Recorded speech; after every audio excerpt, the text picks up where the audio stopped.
গাজায় এবার স্থল অভিযান শুরু করলো ইসরায়েলি সামরিক বাহিনী। গত বুধবার ইসরায়েলি সামরিক বাহিনী জানিয়েছে তাদের বাহিনী কেন্দ্রীয় দক্ষিণ গাজা উপত্যকায় স্থল অভিযান পুনরায় শুরু করেছে। সামরিক বাহিনীটি জানিয়েছে তারা গাজাকে বিভক্তকারী নেটজারিম করিডোর দখলের উদ্দেশ্যেই এই অভিযান চালিয়েছে।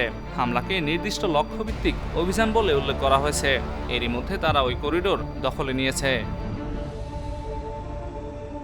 গত মাসে যুদ্ধবিরতির চুক্তির অংশ হিসেবে ইসরায়েল এই এলাকা থেকে প্রত্যাহার করেছিল।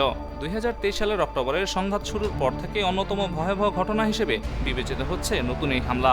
ফিলিস্তিনি সশস্ত্র গোষ্ঠী হামাস এই স্থল অভিযান এবং নেটজারিম করিডোরে প্রবেশকে নতুন এবং গুরুতর লঙ্ঘন বলে অভিহিত করেছে। এক বিবৃতিতে হামাস যুদ্ধবিরতি চুক্তির প্রতি তাদের প্রতিশ্রুতি পূর্ণ ব্যক্ত করেছে এবং মধ্যস্থতাকারীদের প্রতি তাদের দায়িত্ব পালনের আহ্বান জানিয়েছে। এদিকে জাতিসংঘ জানিয়েছে বুধবার ইসরায়েলি বিমান হামলায় গাজার কেন্দ্রীয় শহরে জাতিসংঘ সদর দপ্তরের এক বুলগেরিয়ান কর্মী নিহত এবং 5 জন আহত হয়েছেন।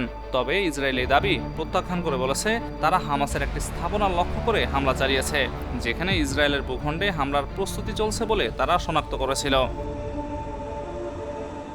জাতিসংঘের প্রকল্প পরিষেবার নির্বাহী পরিচালক জর্জ মোরেরা দা সিলভা বলেন, ইসরায়েল জানত যে এটি একটি জাতিসংঘের চত্বর যেখানে মানুষ বসবাস, অবস্থান এবং কাজ করছিল।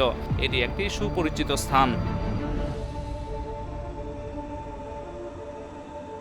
এদিকে জাতিসংঘ মহাসচিব আন্তোনিও গুতেরেস এই ঘটনার পূর্ণাঙ্গ তদন্তের আহ্বান জানিয়েছেন এবং জাতিসংঘ কর্মীদের ওপর সমস্ত হামলার নিন্দা জানিয়েছেন।